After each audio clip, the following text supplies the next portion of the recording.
number 4 a khanin kal chhole ta ila. A man's age is 3 times the sum of the ages of his 2 sons. Alo titani hei hi film khurdewa kan ngai tu angai ta a. I pa mi pa kum chu i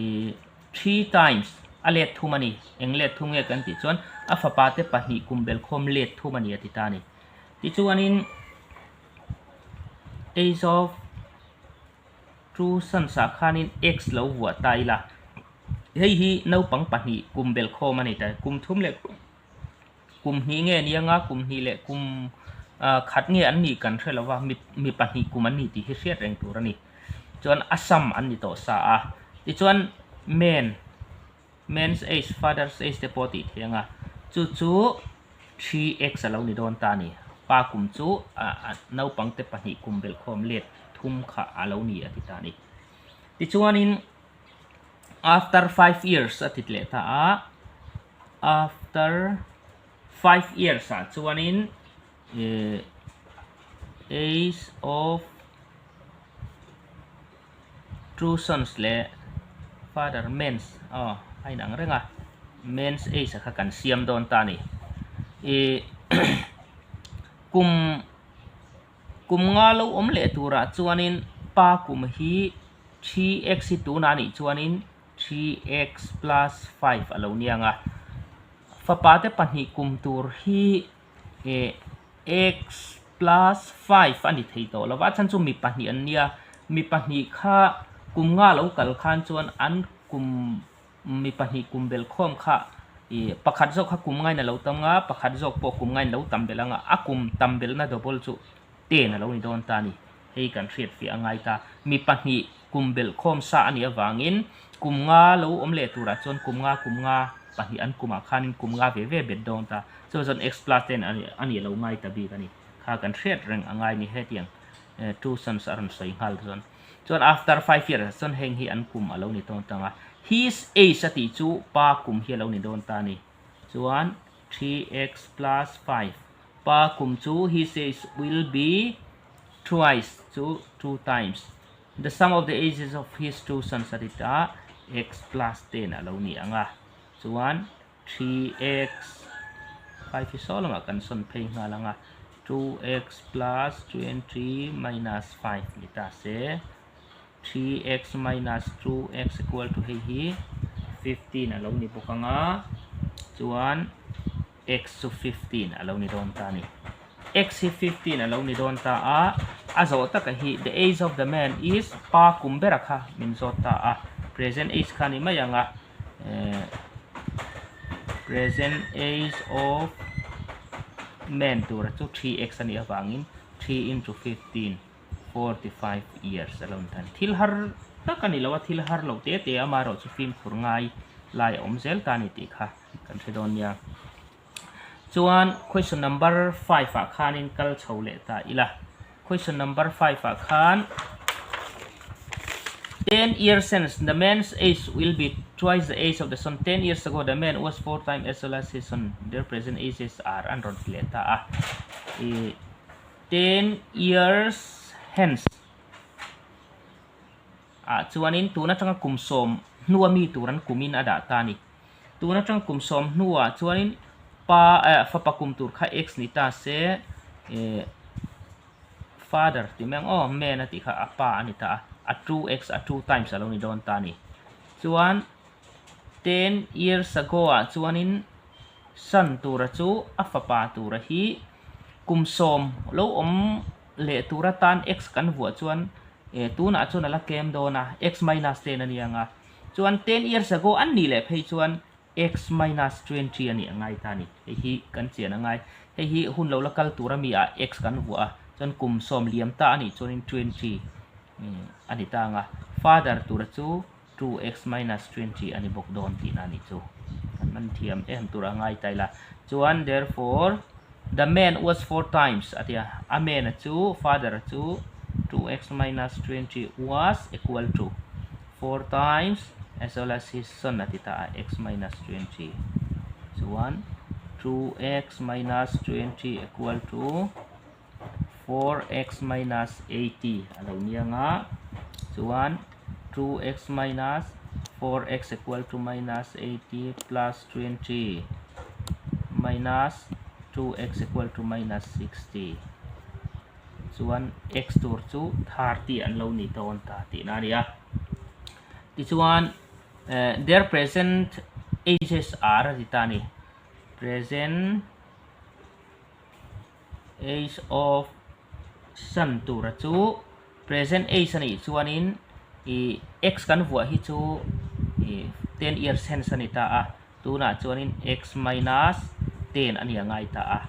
30 minus 10 20 years ti na lo ni ta a chuan father tura hi chu father kha 2x ania 2x minus 10 ani angai ve ta tuna tan chuan 2 30 minus 10 60 minus 10 50 years ti na lo ni ta ni 50 le 20 kha tuna an kum tur ti na alo ni ta ni kha question number 5 alo ni ta anga ti chuan question number 6 a khanin kai tho ta ila hi ratio ang zong ten aron data a the ratio between Glorious and Sarah's present ages is 4:7 respectively at itani chuanin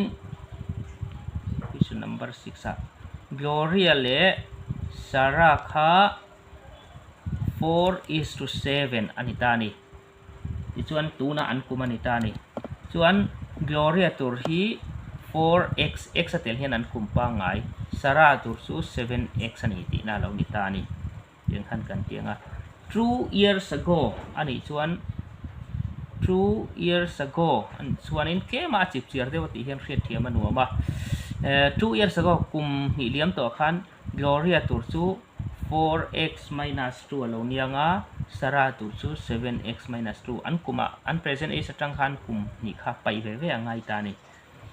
chu ta chuan 2 years ago the ratio between their ages was atitani an ratio chu in same ti na ni ta a 4x minus 2 by 7x minus 2 kha an ratio kha 1:2 ne na include an ratio ti na ni ta ni chuan hei hi kan han ti don ta anga kan an cross multiply anga helam hi multiply taila 2 4 are 8x minus 4 7x minus 2 8x minus 7x equal to minus 2 plus 4 chuan x equal to 2 alo ni ta ni chuanin azo na a hianin what will be Sarah says 3 years hence atitani 3 years hence Sarai kum chi azota a Sarai kum kha present age a khanin present age of Sarah kha 7x alo ni ta ni hei che hi kan mamo a Gloria kha kan mamo velem lo Sarah's present age tura chu 7x ani anga chu 7 into 2 14 years ani ta a ma se what will be Sarah says 3 years since tuna tanga kum thum lom le tura after 3 years a chuan 14 plus 3 17 tuna kum som pali ni chuan kum thum lo om le tura chuan 17 years ani don ti na ni kha question number 6 na alo ni le don ta ni chuan question number 7 na kha kan han chok le anga 7 na hi ki koi ve de uleka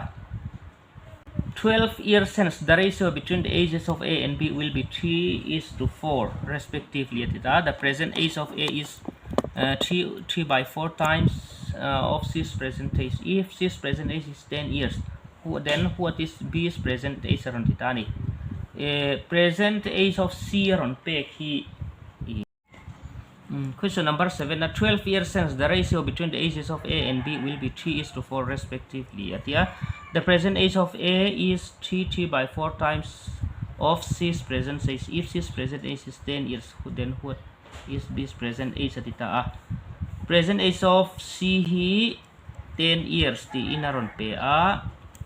Ti chuanin C atang hian A hi riat thei don ta A chu 3 by 4 into 10 alo nianga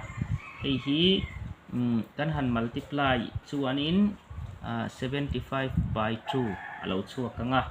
present age of A chu 75/2 alo ni tan don ta ni chuan after 12 years a hian A tur chu 75/2 hi present ani chuanin plus 12 kan belangai ta a hi bel mai la chuan 24 equal to 99/2 alo ni ta don ta ni 12 years hence a chuan an ratio tur he ta A a pe ka hi after 12 years a khana pe ta thawa A is to B ratio kha 3:4 so 3:4 alo ni ton ta a chuan A B ka hi 3x dule B a hi 4x ve thone B chu kan mang hri phak lawanga 12 years nu khan A chu 3x 12 years nu akum tak 99/2 thawa lo ni don ta ni chu wang chuan anin tluk don ta a 3x le 99/2 chuan x equal to 99/2 3 hi helama kan kaltir chuan 3 alo ni bokanga chuan 3 in 3 33/2 alo ni don ta ni ti chuan i x hi 33/2 alo ni don ta a chuan a zo na hen b's present age aron zo ta ni b's present age aron zo khan b tura hi 12 years hence a khanin 4x ani a heta tang hian chu ma saka ngai ta ni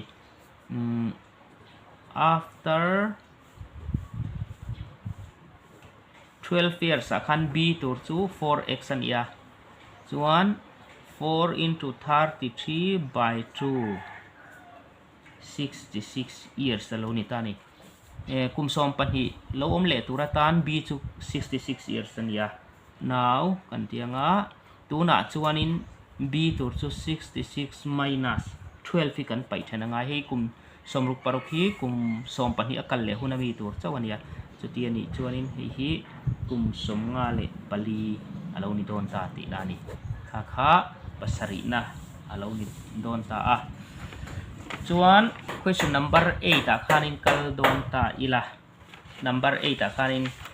the respective ratio between the present age of Manisa and Dipali is 5:x aron dita a chuan Manisa is 9 years younger than Parinita's age after 9 years will be 33 years dita a the difference between Dipali's and Manisa's age is same as the present age of Parinita. What will come in place of x aron dita a ti chuanin ahlam toin kan da mena Manisa le Dipali ati kha m le d m is to d tur kha 5:x ti in da ta mai la chuan present age of Parinita kha han enta ila Parinita's age Manisa is 9 years younger than Parinita tita a tatang hian chut taila Manisa chu Parinita a in kum kuan no pangzo ka tita chuan Parinita's age after 9 years will be 33 years tita ni Parinita hi kum kwa omle nu tura chon 33 years ani don chawa tu na ero chuan 33 tang hian kum kwa inala kem ti na ni kum kwa 33 ani hun tur hi chu kum kwa hnuwa le chawani don ta tu na chon kum ko hi kan pai then le zo ka ngai ta a chu chon tu na chon kum som ni pali ani don ti na ni chu tha kha kan thre ta ngai ta a ti chuan in tu na hen present age of Parinita chu 24 years alo ni chuan Manisa hi Parinita tu na kum som ni pali a hen kum ko ina la kem le thung atita ni chu ti ni chuan Manisa now titaila tuna chuanin Manisa chu kum koin hei a hen ala kem le ta a 24 minus 9 alo ni le chuan 15 years ani ti na alo ni ta ni tuna hen Manisa hi kum som panga alo ni ti na ni chu kha kan thriat ngai don ta a ti chuan antin nge ti difference between Dipali and Manisa age is the same as the present age of Parinita tia Parinita hi 24 alo ni ta a chu chuan a kluk chu difference between Dipali le Manisa kum difference ti chu pai tur a in thau na anita a chuan Dipali le Manisa in thau na difference kha akluk chu present age of Parinita chu 24 ne na in ang atita ni ti chuan Dipali Manisa hi 15 alo nita a 15 kan handa nga 24 chuan D equal to 24 plus 15 hei hi 39 Dipali hi 39 years alo nita ni ti chuan in he laya x value tur hi kan han en don ta anga chuan m is to d equal to 5 is to x kan tia khanin Manisa kha 15 ani kan ti a m a hen 15 ani anga d hi Dipali hi 39 ani bukta a equal to 5 is to x ti chuan hei le hei in multiply nge ratio and proportion a khan kan zir to a extreme multiply ve hi anin alai mi pani multiply hi atluk kan ti to ha chuan x equal to 39 into 5 by 15 alo dia nga chuan x tur chu 13 alo chok don tan hi kan chok te nga kan 13 alo chok ta ni kha question number 8 alo ni ta ni chu